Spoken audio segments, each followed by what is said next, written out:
بسم اللہ الرحمن الرحیم۔ ایک اور ہمارے یہاں قربانی کے سلسلے میں یہ رواج بنا ہوا ہے کہ عورتوں کے پاس زیور ہوتا ہے اور اسی طرح مرد بھی کماتے ہیں، عورتوں کے پاس زیور بھی ہوتا ہے، سارے گھر والوں کی طرف سے ملا کر ایک قربانی دے دی جاتی ہے۔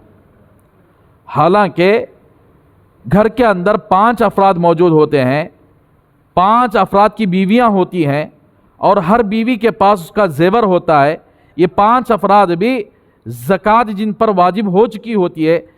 کوئی پلاٹ کا بیپار کر رہا ہوگا، کوئی گھر کا بیپار کر رہا ہوگا، کوئی دکان رکھ کر چلاتا ہوگا، لیکن اس کے باوجود بھی گھروں کے اندر عموماً یہ رواج پکڑا گیا ہے کہ لوگ پورے گھر کی طرف سے ایک بکرا جانور لے لیتے ہیں اور اس جانور کو ذبح کر کے لوگ یہ ثابت کر رہے ہیں کہ ہمارے پورے گھر کی طرف سے قربانی ہو گئی، جبکہ ایک گروہ جیسے اہل حدیث ہے، غیر مقلدین حضرات ہیں، وہ بھی اسی مسئلے کو پھیلاتے رہتے ہیں اور وہ اس کی دلیل میں وہ روایت پیش کرتے ہیں جو ایک تابعی جو کہتے تھے، یعنی کسی صحابی سے انہوں نے پوچھا کہ اللہ کے رسول صلی اللہ علیہ وسلم کے زمانے میں قربانی کیسے دیا کرتے تھے، تو انہوں نے کہا کہ اگر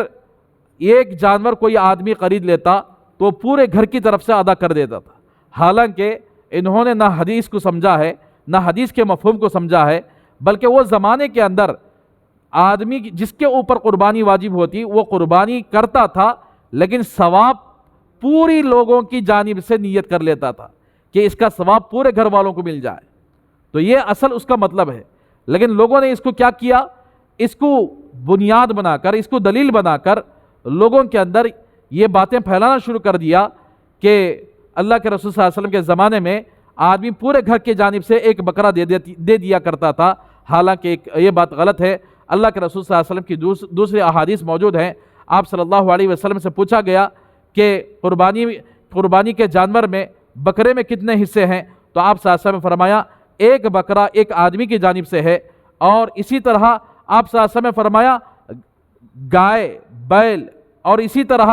اونٹ وغیرہ میں 7 حصے اللہ کے رسول صلی اللہ علیہ وسلم نے شمار فرمائے۔ آپ صلی اللہ علیہ وسلم نے فرمایا ایک گائے کے اندر 7 آدمی کی طرف سے قربانی ہو سکتی ہے اور ایک اونٹ کے اندر 7 آدمی کی طرف سے قربانی ہو سکتی ہے۔ یہ میں حدیثوں کا خلاصہ آپ کے سامنے بیان کر دیا۔ تو اسی لیے کوئی یہ بات آپ کے سامنے کہے کہ پورے گھر کی جانب سے ایک جانور دے دیا جائے تو کافی ہے، یہ بات غلط ہے، بلکہ آپ صلی اللہ علیہ وسلم یعنی ایک آدمی پر قربانی واجب ہوتی ہے، اس کی طرف سے ایک ہی بکرا ہوتا ہے، اور 7 آدمی کی جانب سے ایک گائے یا بیل یا 7 آدمی کی جانب سے اونٹ یا اونٹنی اس کو دینا، اسی طریقے سے بھینس یا بھینسا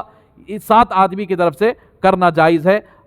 یہ چند مسائل آپ کے سامنے تھے۔ اللہ سے دعا کریں کہ اللہ ہم سب کو عمل کرنے کی توفیق عطا فرمائے۔